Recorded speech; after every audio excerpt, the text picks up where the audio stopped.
Perkenalkan, nama saya Diva Salsabila, NIM 19231059. Pada kesempatan kali ini, saya akan mencoba menjelaskan mengenai struktur DNA, fungsi DNA, dan enzim restriksi.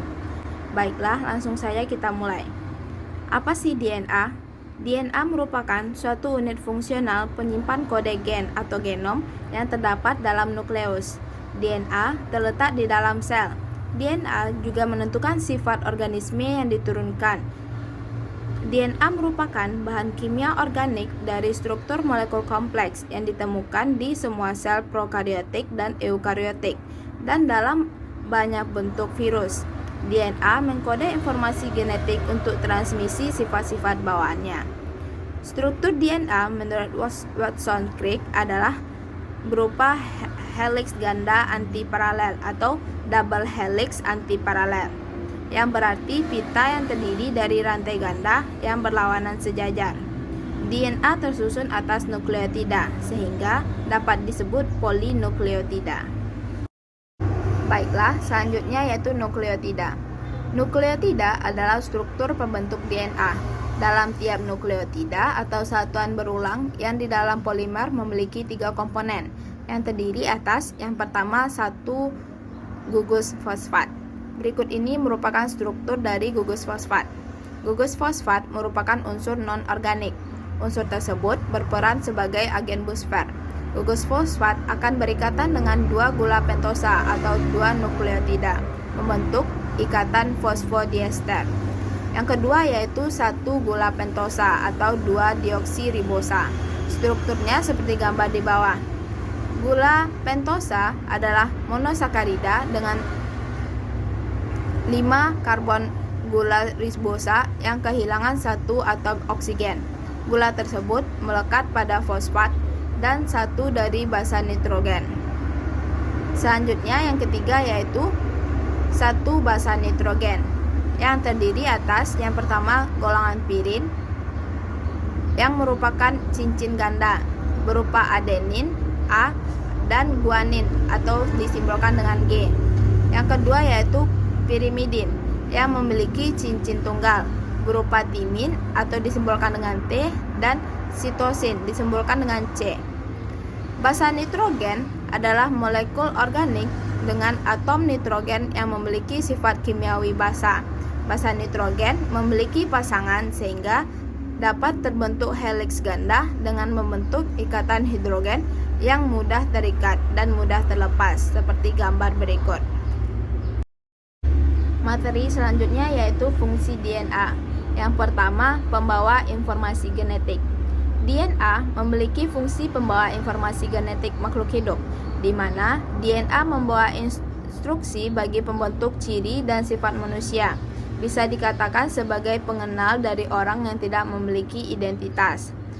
Yang kedua, yaitu sebagai perantara duplikasi diri dan pewarisan sifat. DNA mengandung semua informasi sifat manusia hidup. DNA terdiri dari 46 kromosom. Yang ketiga yaitu ekspresi informasi genetik. Gen-gen membawa informasi untuk membentuk protein tertentu. Proses tersebut terjadi melalui mekanisme sintesis protein.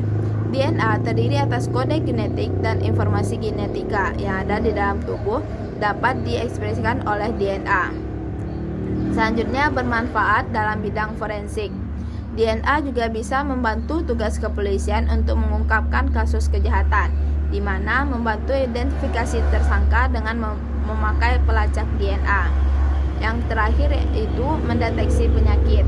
DNA juga memiliki fungsi untuk mendeteksi penyakit yang diderita seseorang. Caranya dengan melakukan tes DNA.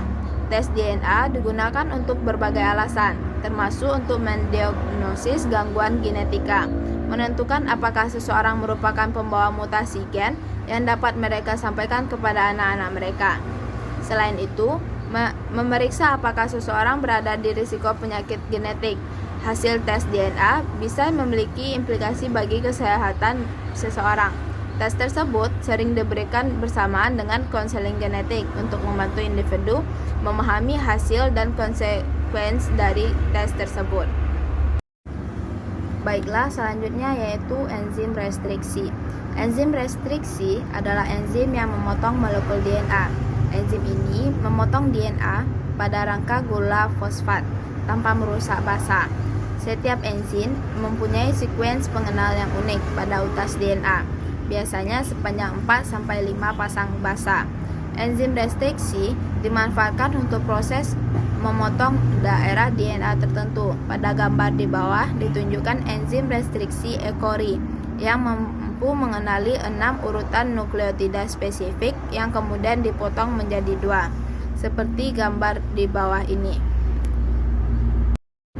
Enzim restriksi yang biasa digunakan dalam laboratorium biologi molekuler memotong molekul DNA pada situs pengenalan dan menghasilkan salah satu dari ketiga jenis pola hasil pemotongan.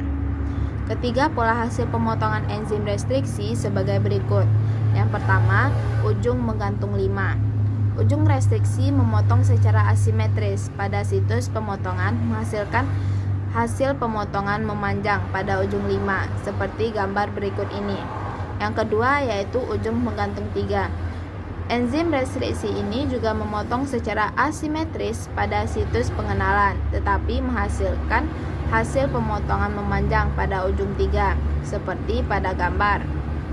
Ujung tumpul. Enzim ini memotong secara simetris antara kedua utas DNA sehingga menghasilkan ujung tumpul, seperti pada gambar berikut ini. Pola ujung menggantung, baik yang 3 ataupun 5, sering disebut juga dengan ujung lengket atau ujung kohesif.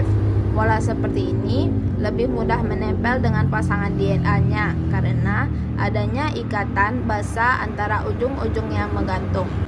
Baiklah, sekian penjelasan dari saya. Lanjutkan ke pemateri selanjutnya.